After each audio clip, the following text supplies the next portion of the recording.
رب اشرح لی صدری ویسر لی امری واحلل عقدۃ من لسانی یفقهوا قولی رب ادخلنی مدخل صدق واخرجنی مخرج صدق واجعلنی من لدنک سلطانا نصیرا۔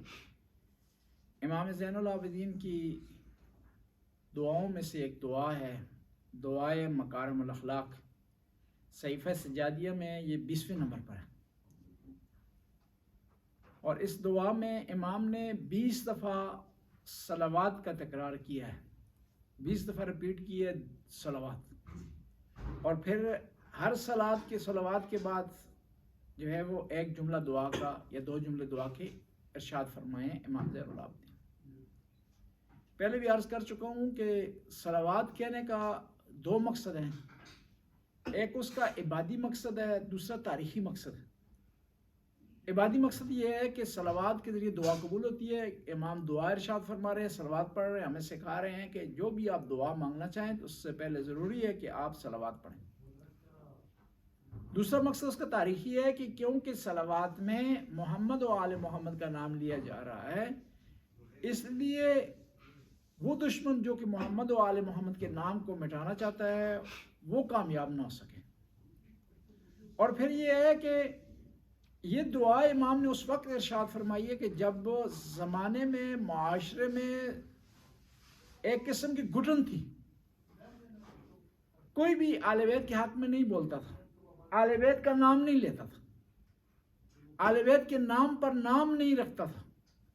حتیٰ کہتے ہیں کہ ایک آدمی شام میں آیا تو اس کا نام علی تھا، لوگوں نے پوچھا کہ تمہارا کیا نام ہے، ڈر کی وجہ سے اس نے علی نہیں بتایا، کہا اولی، کیونکہ اعراب نہیں ہوتا عربی میں نا، صحیح، تو اس نے کہا اولی۔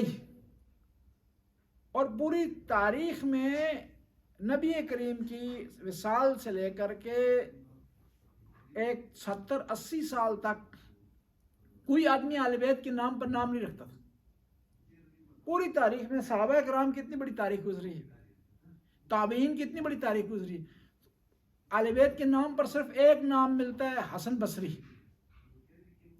یعنی لوگ ڈر کی وجہ سے اہل بیت کے نام پر نام نہیں رکھتے۔ تو اس زمانے میں کہ جب سارے اسلام سے پھر چکے تھے، واقعہ کربلا کے بعد صرف 4 آدمیوں کے علاوہ، 4 یا 5 آدمیوں کے علاوہ، اس زمانے میں امام نے درود کے ذریعے اہل بیت کا پیغام پہنچایا ہے لوگوں تک، اور عظیم شان کتاب ہے صحیفہ سجادیہ۔ ایک دفعہ مناظرہ ہو رہا تھا ایک شیعہ عالم دین کا، سعودی عرب کے شیعہ عالم دین کا ایک وہابی سے، سعودی عرب کے نیشنل ٹی وی پر ڈسکشن ہو رہی تھی۔ شافات تھا، اس نے اعلان کیا کہ اس مملکت میں جو سارے لوگ رہتے ہیں وہ اس ملک کے شہری ہیں، ان کا احترام ضروری ہے، ان کو حق حاصل ہے کہ اس کے وسائل سے فائدہ اٹھائیں۔ اس کی بنیاد پر انہوں نے شیعوں کو بلا کر ڈیبیٹ کروایا۔ تو جو شیعہ عالم دین تھا اس کا نام حسن صفار، اور جو وہابی عالم دین تھا اس کا نام تھا براق۔ وہابی عالم دین نے یہ کہا کہ آپ کی جو کتابیں ہیں کیا ان میں تبدیلی ضروری نہیں ہے؟ شیعہ عالم دین نے کہا کیوں؟ کہا کیوں اس میں بعض چیزیں صحیح نہیں ہیں، اس میں وہ چیزیں، ان کتابوں میں اچھی چیزیں نہیں پائی جاتی۔ تو اس شیعہ عالم دین نے جواب دیا اگر اچھی اور بری کی بات ہے تو آپ کی کتابوں میں بعض چیزیں اچھی نہیں ہیں۔ تو اس سنی عالم دین نے فوراً کہا، اس وہابی عالم دین نے، کہ کوئی ایک چیز اچھی بتائیں جو آپ کی کتابوں میں ہو، شیعہ کتابوں میں۔ انہیں ثابت کرنا تھا شیعہ کتابوں میں تبدیلی ہونی چاہیے، یہ ختم ہو جانا چاہیے۔ تو وہاں پر جو شیعہ عالم دین تھے سعودی عرب کے رہنے والے، انہوں نے کہا کہ امام زین العابدین کی صحیفہ سجادیہ میں صحابہ اکرام کے لیے دعا، یہ اچھی چیز ہے، بس یہ کتاب اس کو ہونا چاہیے جو صحابہ کے لیے دعا کر رہے ہیں۔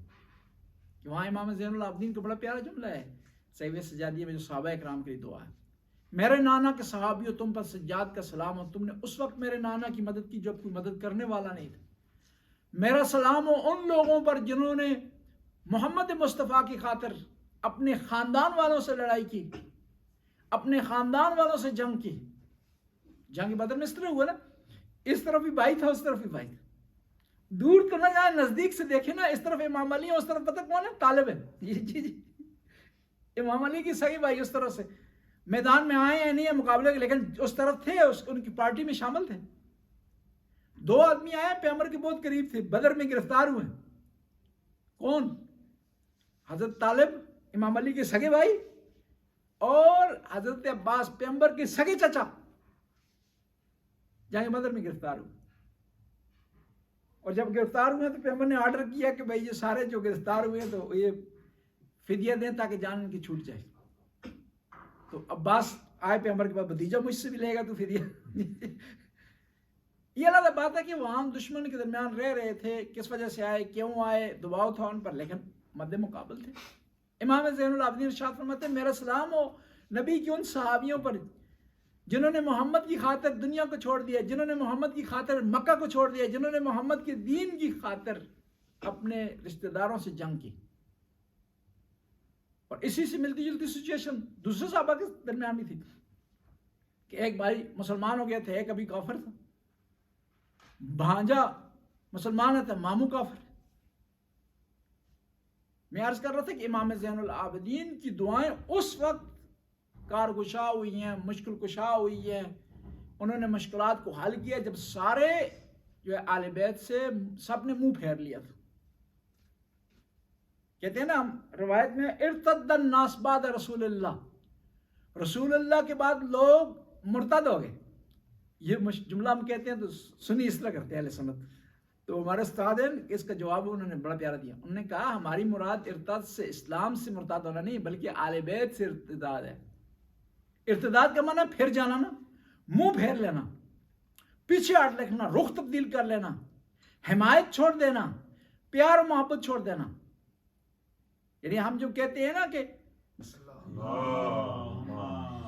آل بیت سے پھر جائے گا انسان تو پھر کہاں کا رہے گا. جی امام علی کو اگر چھوڑ دے گا تو پھر اس ہر چیز کا سے انکار کرنا پڑے گا. پھر جنگ بدر کا بھی انکار کرنا پڑے گا، احد کا بھی انکار کرنا پڑے گا، خندق کا بھی انکار کرنا پڑے گا، خیبر کا بھی انکار کرنا پڑے گا، پیغمبر کی دعوت ذل شیرہ کا بھی انکار کرنا پڑے گا. کیوں وہ دعوت شیرہ پڑے گا تو علی کو سائڈ پہ چھوڑے گا، پوری نہیں پڑے گا. اسلامی فتوحات کا مسئلہ جب آئے گا، خیبر کا معاملہ آئے گا، اس کے لیے پھر ضروری ہے صرف 39 دن تک کے معاملے کو گنے، اسی کو پڑھے، اسی پر عمل کرے، اسی کو فالو کرے. تو 39 دن میں تو شکست ہے. جی فتح تو 40ویں دن ملی. بس آل بیت سے منہ پھیرنا، اسلام سے منہ پھیرنا. امام زین العابدین نے کل جملے آپ خدمت میں بعد عرض کیے، ان کو صرف ان کی تلاوت کرتے ہیں اور اگلے جملے کی طرف جاتے ہیں. صلوات پر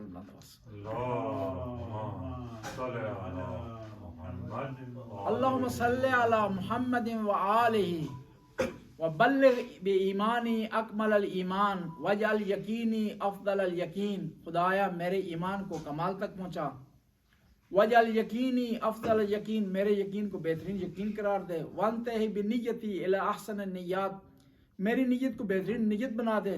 وبعملی الی احسن الاعمال، میرے اعمال کو بہترین عمل قرار دے. یہاں پر صلوات میں ایک نقطہ ہے. ہم کہتے ہیں نا اللہم صلی علی محمد وآلہ، کہ خدایا درود بھیج اور محمد مصطفیٰ پر، ان کی آل پر. اہل سنت کے 2 گروہ ہیں اس میں. عام اہل سنت آلہ و صحابی، اصحابی بھی کہتے ہیں، اور حتی بعض میں انہیں جو ناسبی ہیں تو وہ تو یہاں ہی رک جاتے ہیں. اللہم صلی علی، ایک ناسبی تھا ہمارے استاد بتا رہے تھے کہ وہ پتہ کس طرح درود پڑھتا تھا ناسبی، کہتا اللہم صلی علی محمد فقط، کہ خدا بعض کا 2 خدا کو حکم دیتے ہیں. جی قرآن میں ہے ان اللہ و ملائکتہ یصلون علی النبی، یا اس طرح درود بھیجنے کا حق ہے. تو نبی کریم سے کسی نے سوال کیا کہ یا رسول اللہ کس طرح درود بھیجیں؟ تو نبی کریم نے ارشاد فرمایا اللہم صلی علی محمد وآلہ، اس طرح پڑھو تم. اور پھر مزید ارشاد فرمایا لا تصلی علیہ صلاۃ الابتر، مجھ پر آدھی درود نہ بھیجو، مجھ پر کٹی ہوئی درود نہ بھیجو. کہا صحابی نے سوال کیا کٹی ہوئی درود کیا ہے؟ کٹی ہوئی درود یہ ہے کہ مجھ پر درود بھیجو لیکن میری آل پر درود نہ بھیجو. اور اہل سنت اس کے باوجود کہ صحابہ کا نام لیتے ہیں لیکن جب نماز میں درود پڑھتے ہیں تو صحابہ کا نام نہیں لیتے، کیونکہ ان کو بھی پتا ہے کہ آل بیت ہوئے جن کے بغیر نماز مکمل نہیں ہے، صحابہ ہوئے جن کے آنے سے نماز باطل ہو جاتی ہے. بس فرق ہے صحابہ میں اور آل. ایک شخص نے سوال کیا امام رضا علیہ السلام سے کہ آل کیوں آئی ہے درود میں، حالانکہ قرآن میں جب نبی کا نام آتا ہے سلام علی نوح، سلام علی ابراہیم، وہاں نہیں آتا ساتھ آل، صرف سلام ہے نوح پر اور ابراہیم پر. تو جب باری آتی ہے محمد مصطفیٰ کی تو آل کا کیوں ایڈ کی جاتی ہے، آل کیوں اضافہ ہوتی ہے؟ تو امام رضا نے جواب دیا کہ اسی قرآن میں جہاں سلام علی نوح ہے، سلام علی ابراہیم، وہاں ہے سلام علی آل یاسین، الیاسین. یاسین سے مراد جو ہے پیغمبر مصطفیٰ ہیں، وطا و یاسین، اور آل یاسین یعنی آل محمد ہے. بس مکمل جو ہے درود انسان کو کامیابی کی طرف لے جاتا ہے، آدھا درود کامیابی کی طرف نہیں لے جائے گا، ناسبی کے فائدہ نہیں دے گا. ناسبی کو کون سا درود؟ کٹا ہوا درود جب وہ کہہ رہا ہے فقط. اور اسی لیے اہل سنت کے بعض علماء معتقد ہیں اس بات کے کہ درود مکمل نہیں ہے اہل بیت کے. اس لیے ابن ادریس شافعی نے اپنے اشعار میں کہا، کیونکہ اہل سنت کے 4 جو ہے وہ برانچیں ہیں نا فقہ کی، کہتے ہیں نا جو ہے مذاہب اربع، یعنی 4 مذہب ہیں. یا ہماری ان کو میں کہتے ہیں 4 مذہب حرام ہیں. یہ اصطلاح مشہور ہے نا کیونکہ وہاں زیادہ سنی ہے. صحیح. تو مجھے بعد میں یہاں جب میں حوضے میں آیا تو مجھے سمجھ آئی کہ یہ جو سنی ہے ہمارے علاقے میں لوگ آپس میں بات کرتے ہیں کہ یہ چیز مجھ پر 4 مذہب حرام ہے، یعنی سنیوں کے 4 مذہب. ہم ان کو سکھانا چاہیے، کہیں کہ 5 مذہب حرام ہیں جی، 4 مذہب نہ کہیں جی. اس ابن حدیث شافعی نے بڑا پیارا جملہ کہا یا اہل بیت النبوہ کفا بقدرکم من لم یصلی علیکم لا صلاۃ لہ، کہ آپ کی قدر و منزلت کے لیے، آپ کے مقام کے لیے، آپ کی شان کے لیے اتنا ہی کافی ہے کہ جو آدمی آپ پر درود نہیں پڑے گا اس کی نماز ہی نہیں ہے. نماز میں پڑھتے ہیں نا جی تشہد کے بعد اور واجب ہے، اس کے بغیر نماز مکمل نہیں. کہا بے عملی الی احسن الاعمال، خدایا میرے عمل کو بہترین عمل قرار دے. عمل بعض اوقات انسان کرتا ہے لیکن بہترین نہیں آتا. کوشش کر بہترین عمل کرے، وضو پرفیکٹ ہو، نماز پرفیکٹ ہو، یہ نہ ہو کہ اس کو ختم کرنے کے سلسلے میں ہو. وہ ایک آدمی بڑی تیز تیز نماز پڑھ رہا تھا، کھٹک سجدہ، یہ رکوع فٹ فٹ فٹ کر رہا ہے جس طرح وہ جنگ پہ جانا ہے اس نے جی. تو ایک مولانا نے پوچھا کہ اتنی جلدی جلدی کیوں پڑھ رہے؟ کہا جلدی جنت کی طرف جانا چاہتا ہوں. تو مولانا نے بڑا پیارا جواب دیا اس کو، کہا جس سپیڈ سے تم نے جو ہے وہ نماز شروع کی ہوئی نا، یہ جنت سے بھی آگے نکل جائے. جس طرح مشہور و معروف واقعہ نا ہمارے ذاکر پڑھتے ہیں، کہتے ہیں ایک آدمی احد کے میدان سے بھاگا، نام نہیں لیتے کون تھا، آپ سمجھ جائیں گے، تو وہ مدینے سے بھی آگے نکل گیا. آگے سے اس کی بیوی آ رہی تھی تو اس نے اس سے پوچھا بہن مدینہ کتنے ہے جی؟ اس نے کہا کہ بھائی یہ پہلے تو بہن نہیں، میں بیوی ہے تیری، ہوش کر کوئی. صحیح. دوسرا مدینہ پیچھے چھوڑ آئے تھے جی. وہ بھی جو ہے سپیڈ سے نماز پڑھے جا رہا ہے کہ جنت میں جلدی جانا چاہتا ہے. سپیڈ سے نماز پڑھنے سے جنت میں کوئی جلدی نہیں جاتا. جنت میں جب آل بیت کے فرمان کے مطابق چلے گا تو جائے گا. اللہ وفر بلطفک بنیتی، اے خدایا میری نیت کو اچھے سے اچھا بنا دے، بہتر سے بہتر بنا دے، اور تیرے لطف سے ایسا ہو سکتا ہے. دیکھیں خدا کتنا کریم ہے. نیت 2 قسم کی، ایک اچھی نیت، ایک بری نیت. آپ بری نیت کرتے ہیں تو آپ کا گناہ نہیں لکھا جاتا جب تک عمل نہیں کرتے، جب تک پریکٹیکلی نہیں کرتے. آپ کوئی آپ کو سزا نہیں دے سکتا. لیکن خدا کتنا کریم ہے، اچھی نیت کریں گے تو نیت پر بھی اجر ملتا آپ کو. دیکھیں خدا کتنا، وہ عادل بھی ہے لیکن اس کے باوجود کرم کرنے والا بھی. اس لیے کہا جاتا ہے دعا میں اللہم عاملنا بفضلک ولا تعاملنا بعدلک، خدایا مجھ سے اپنے فضل کے ذریعے معاملہ کرنا عدل سے معاملہ نہ کرنا. ماشاءاللہ. عدل کم کریں تے تھر تھر کم میں اچیاں نشانہ والے. عدل کریں تو پھر کوئی نہیں بچ سکتا. پھر ترازو ہے نا. پھر من یعمل مثقال ذرۃ خیرا یرا، ذرا برابر جو ہے وہ انسان کی پکڑ ہو سکتی ہے، چھوٹے کام سے پکڑ ہو سکتی ہے. اور پھر دیکھیں خدا کتنا کریم ہے، معاف کرنے والا ہے. لیکن انسان سے بھی ایک چیز چاہتا ہوں، کہتا ہے میں معاف کرنے والا، تجھ سے بھی یہ کہہ رہا ہوں تم بھی معاف کرنے والا بن جا. ہماری یہ توقع ہوتی ہے کہ خدا بھی ہمیں معاف کر دے، لوگ بھی ہمیں معاف کر دیں، لیکن ہم نے نہیں چھوڑنا کسی کو. جی اس نے میری طرف دیکھا کیوں ہے، بس میں نے اس کو چھوڑنا نہیں. ناراضگی بنا جائے گی. میرے لیے کھانا کیوں گرم نہیں کیا، میرے کپڑے کیوں نہیں استری کیے، بس ناراضگی بن جائے گی. کہتے ہیں دو آدمی جب ناراض ہوتے ہیں نا، رحمت الہی کے دروازے بند ہو جاتے ہیں. اور جب یہ راضی ہوتے ہیں تو رحمت کے الہی کے دروازے کھل جاتے ہیں. روایت میں کہ 3 دن سے زیادہ ناراض نہیں ہونا چاہیے. اور ناراضگی کب بنتی ہے کہ انسان میں معاف کرنے کا جذبہ نہیں ہوتا، بخش دینے کا جذبہ نہیں ہوتا. وہ ارحم الراحمین ہے، لیکن ہم سے بھی یہ چاہتا ہے کہ ہم بھی رحمت والے بن جائیں، معاف کرنے والے بن جائیں، بخشش والے بن جائیں. کہتے ہیں جب 2 مومنوں کے درمیان صلح ہوتی ہے نا، خدا دونوں کی جنت کی بشارت دیتا ہے. لیکن پہلے کون داخل ہوتا ہے جنت میں؟ یہ پہل کرتا ہے. اور انا بعض اوقات ہمیں روک لیتی ہے. کہتے ہیں قیامت کے دن ایک آدمی شان و شوکت سے محشر کے میدان میں داخل ہوگا. لوگ تعجب سے دیکھیں گے کہ جس طرح ہوتا ہے نا، ایک آدمی شان شوکت سے یہاں مجمع لگا ہوا تو شان شوکت سے داخل ہو نا، 5-6 آدمی اس کے ارد گرد ہیں بڑے، تو لوگ تعجب کرتے ہیں، سوال کرتے ہیں یہ کون ہے، اتنی شان شوکت سے داخل ہو رہا ہے. صلوات پڑھنا. ایک آدمی شان شوکت سے داخل ہوگا تو لوگ کیا سرائیاں شروع کر دیں گے. کوئی کہے گا نبی ہے، کوئی کہے گا شہداء میں سے، کوئی کہے گا صالحاں میں سے ہے. ارشاد قدرت ہوگا یہ انبیاء میں سے نہیں ہے، صالحاء میں سے نہیں ہے، شہداء میں سے نہیں. یہ کون ہے؟ جس نے اپنی انا پرستی نہیں کی، جس نے جھگڑے کو انا کا مسئلہ نہیں بنایا، جس میں تواضع تھی، انکساری تھی. یعنی جو آدمی انا نہیں کرتا اس کو اتنا بڑا مقام خداوند تعالیٰ قیامت کے دے گا. اور بعض اوقات معاملات بگڑتے اس وجہ سے ہیں، فیملی میں، دوستوں میں، کہ انسان انا کا مسئلہ بنا لیتا ہے.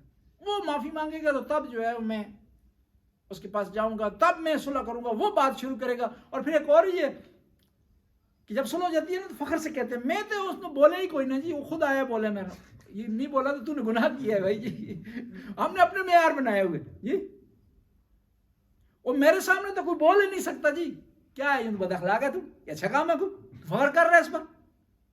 میں اس تو بڑی کھریاں سنائی ہیں. اس لیے کہتے ہیں نا پنجابی. آپ کو پنجابی سمجھ آتی؟ جی میں پنجابی ہوں. اچھا پنجابی ہیں. اچھا شکل سے آپ اردو والے لگ رہے ہیں. بس فخر نیک کام پہ ہونا چاہیے. فخر اس بات پر ہونا چاہیے میں نے خدا کی خاطر اسے معاف کر دیا، میں نے خود اس سے معافی مانگ لی. لیکن برعکس اس کے لوگ کہتے ہیں میں تو ایسے لوگوں کو منہ ہی نہیں لگاتا ہوں. کیوں منہ نہیں لگاتا جی؟ نہیں لگاتا تو اچھا کام نہیں کر رہا. وہ تیری طرح وہ بھی خدا کے بندے ہیں، انہیں بھی خدا نے پیدا کیا، اور ممکن ہے وہ تمہاری نسبت خدا کے نزدیک بہتر ہوا. کیوں منہ نہیں لگاتا تم؟ میں ایسے لوگوں کو منہ نہیں لگاتا. یہ بڑا لفظ استعمال کرتے اور بڑے فخر سے. الٹا ہو گیا، ہمیں اخلاق کو فخر بنانا چاہیے، بد اخلاقی کو فخر. گناہ کریں گے سب کو بتائیں گے، فوٹو لگا دیں گے فیس بک پر جی کہ ریسٹورنٹ میں ایک ایسی جگہ بیٹھے ہوئے ہیں، ایک ایسے جو ہے وہ فرد کے ساتھ بیٹھے ہوئے ہیں جس کے ساتھ بیٹھنا شرعاً حرام ہے ان کا. اور پھر بعض کا گناہ اتنے عام ہو گئے نا، جتنے عام ہو گئے فخر سے کہتے. ایک آدمی نے مجھے فون کیا، کہا میری ایک دوست ہے وہ مسئلہ پوچھ رہی ہے. میں نے کہا شادی شدہ؟ کہا شادی شدہ نہیں. میں نے نکاح اس سے کیا؟ نکاح نہیں کیا. پھر کس بات کی دوست ہے تمہاری جی؟ شرعی لحاظ سے جائز ہی نہیں ہے، اور پھر اس کے لیے شرعی مسئلہ بھی پوچھ رہا ہے جی. میں نے اس کو تو نہیں ڈانٹا، میں نے اس کو کہا کہ بیٹا آپ اس طرح نہ کہا کریں کہ میری دوست ہے، کہیں میرے جاننے والی ہے، کہ دوست کا مفہوم شریعت میں اچھا نہیں ہے مخالف جنس کے متعلق، لیکن یہ ہے کہ جب گناہ رچ بچ سکتا ہے نا، حد سے آگے بڑھ جاتا ہے نا، پھر گناہ لوگوں کے لیے نہیں رہتا، گناہ فخر بن جاتا ہے، اور پھر فخر تب بنتا ہے دل سیاہ ہو جاتا ہے۔ کہتے ہیں انسان جب گناہ کرتا ہے تو اس کے دل پر ایک سیاہ دبا لگ جاتا ہے، ایک نقطہ بن جاتا ہے سوئی کے برابر، اور گناہ جب کرتا ہے تو مزید بڑھتا جاتا ہے، پھر اسے گناہ نہیں لگتا، پھر وہ کیا ہوتا ہے، امام وقت کے مقابلے میں آتا ہے، امام زمانہ کے مقابلے میں آ جاتا ہے، پھر امام زمانہ کی نافرمانی کرتا ہے۔ اس لیے تو کربلا میں امام حسین نے بڑا پیارا جملہ کہا کہ تم کیوں آگے ہو نواسہ رسول کے مقابلے میں، جانتے ہوئے کہ نواسہ رسول ہیں، فاطمہ کے لال ہیں، قد ملیت بطونکم من الحرام، کہ تمہارے پیٹ حرام سے بھر گئے۔ کچھ چیزیں انسان کو گناہ پر آمادہ کرتی ہیں اور گناہ اس کے لیے گناہ نہیں رہتا۔ قاضی شریح کو خط لکھا یزید ملعون نے کہ تو فتویٰ دے کہ امام حسین نعوذ باللہ واجب القتل ہے۔ پہلے خط ہے تو چونک گیا، کہا کہ وہ ایسے ہو سکتا ہے؟ نہیں ہو سکتا، میں فتویٰ دوں، نواسہ رسول، فاطمہ کے لال، نبی کے دوش کے سوار، جنت کے جوانوں کے سردار۔ واپس کر دیا اس نے، کہا نہیں فتویٰ نہیں دے سکتا۔ دوبارہ اس نے بھیجا، کہا کہ فتویٰ دے یا نہ دے، لیکن کم از کم یہ مال جو ہے نا، اشرفیاں، یہ سونا، یہ پیسے، یہ ایک رات اپنے پاس رکھ، پھر واپس کرنا تھا۔ رات ساری یہ وسوسہ اس کو آتا رہا، اور آخر میں نتیجے پر پہنچا کہ میں فتویٰ دوں یا نہ دوں، یزید نے اپنا کام کرنا ہے، میں یہ کیوں ضائع کروں اپنے پیسے، میں کیوں ضائع کروں؟ اور بعض کا اسی بہانے سے انسان گناہ کرتا ہے نا، کہ دوسرے جو کر رہے ہیں جی، ساری دنیا جو کر رہی ہے، ہر کسی نے اپنا حساب دینا ہے۔ حتیٰ آپ کسی کے مقابلے میں گناہ نہیں کر سکتے۔ آپ پر کوئی ظلم کرتا ہے نا، تو شریعت کہتی ہے ظلم کا بدلہ ظلم سے نہ دیں، بلکہ ظلم کا بدلہ پیار سے دیں۔ اب اس نے یہ کہہ کر کے کہ میں فتویٰ دوں یا نہ دوں، یزید نے اپنا کام کرنا ہے، میں پیسے ضائع کیا کروں، فتویٰ دے دیا۔ حالانکہ وہ کہہ بھی سکتا تھا، یزید نے اپنا کام کرنا ہے، میں کیوں اس خون میں اپنے ہاتھ رنگوں، میں کیوں اس گناہ کا ارتکاب کروں، میں کیوں اس پاک خون میں اپنے ہاتھ رنگوں؟ ایسا کر سکتا تھا، نہیں کیا اس نے۔ اللہم وفر بلطفک نیتی، خدایا میری نیت کو بہترین بنا دے، وصحح بما عندک یقینی، اور جو یقین تیرے پاس صحیح ہے وہ مجھے عطا فرما، واستصلح بقدرک ما فسد منی، جو گناہ مجھ سے سرد ہوتا ہے خدایا اس سے تو مجھے محفوظ فرما، فساد اور فتنے سے محفوظ فرما، گناہ سے محفوظ فرما، نافرمانی سے محفوظ فرما۔ کل بھی عرض کیا کہ گناہ سے ہم نے بچنا ہے، پھر دعا کی کیا ضرورت ہے؟ نہیں، ہم نے بھی کوشش کرنی ہے، دعا کی ضرورت ہے۔ بعض اوقات یہ ہوتا ہے انسان ساری زندگی نیک عمل کرتا ہے، لیکن اس پر فخر کرتا ہے، آخری زندگی کے آخری مرحلے میں ایک ایسی بات کر دیتا ہے کہ ساری نیکیوں پر پانی پھر جاتا ہے، اس کے سارے نیک اعمال پہ پانی پھر جاتا ہے۔ انقلاب اسلامی کی بات امام خمینی کے ایک ساتھی تھے، نام نہیں لیتا ان کا، وہ بھی بہت بڑے مجتہد تھے، بہت بڑے علامہ تھے، وہ دنیا سے جا رہے تھے، تو امام خمینی ان کے پاس گئے، آخری لمحات میں تھے، روح قبض ہونے والی تھی، نزع کی حالت میں تھے، تو امام خمینی ان کے پاس گئے، تو انہوں نے امام خمینی کی طرف دیکھا، دیکھنے کے بعد کہا کہ خدا عادل نہیں ہے۔ امام نے کہا کیوں؟ کہا دیکھیں ہم نے مل کر انقلاب کیا ہے، آپ کو زندہ رکھ رہا ہے، مجھے مار رہا۔ امام خمینی نے کہا کہ اس لیے دعا کی جاتی ہے خدایا عاقبت بخیر کر۔ طلحہ اور زبیر وہ ہیں جنہوں نے نبی سے تغمہ لیا ہے، جی انعام لیا ہے، نبی کی ڈھال ہوا کرتے تھے۔ جب زبیر کی لاش پر آئے ہیں امام علی، کہا کہ تلوار کو اٹھایا، کہا کہ یہ وہ تلوار ہے جو نبی کے چہرے سے غبار غم دور کیا کرتی تھی، افسوس ہے آج میرے مقابلے میں آ گئی۔ اور زبیر وہ آدمی ہے جو واحد آدمی ہے جس نے آل بیت کی خاطر تلوار اٹھائی ہے، جب گھر پہ حملہ ہوا نا، واحد آدمی جو تلوار لے کر باہر نکلے، بعد میں تلوار چھین لی گئی تھی ان سے، واحد آدمی جس نے تلوار اٹھائی ہے اہل بیت کے دفاع میں، لیکن عاقبت بخیر نہیں۔ ہمیشہ یہ دعا کیا کریں، خدایا عاقبت بخیر ہو انسان، آخرت اچھی ہو انسان کی۔ کسی لمحے میں انسان بھٹک سکتا ہے، بڑے بڑے نیک لوگ، اچھے لوگ، پارسا لوگ، لیکن زندگی کے آخری ایام میں بھٹک گئے۔ موسیٰ علیہ السلام کے زمانے میں ایک شخص تھا، بہت پرہیزگار تھا، بہت عبادت گزار تھا، بہت نیک تھا۔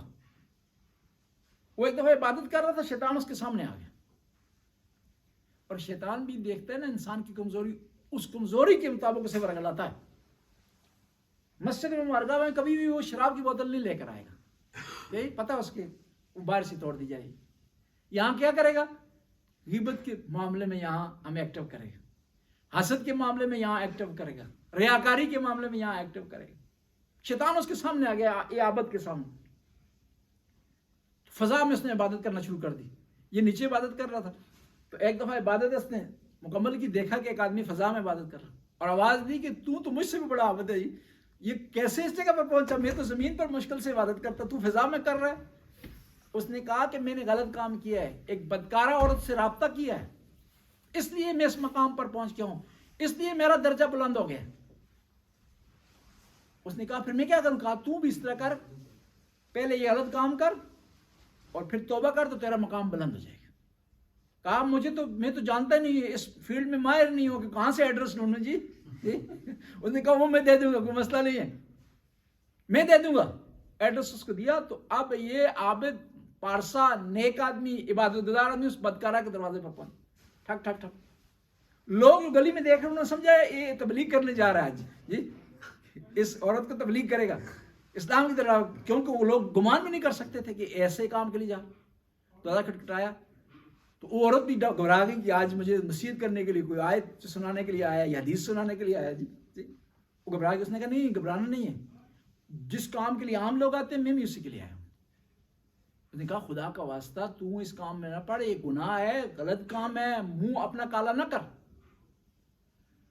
بہرحال بات چیت ہوئی، آخر میں اس عورت نے اس کو پلٹایا تو وہ عورت کے خدا نے گناہ معاف کر دیا کہ ایک نیک آدمی کو غلط راستے پر جانے سے اس نے بچا لیا۔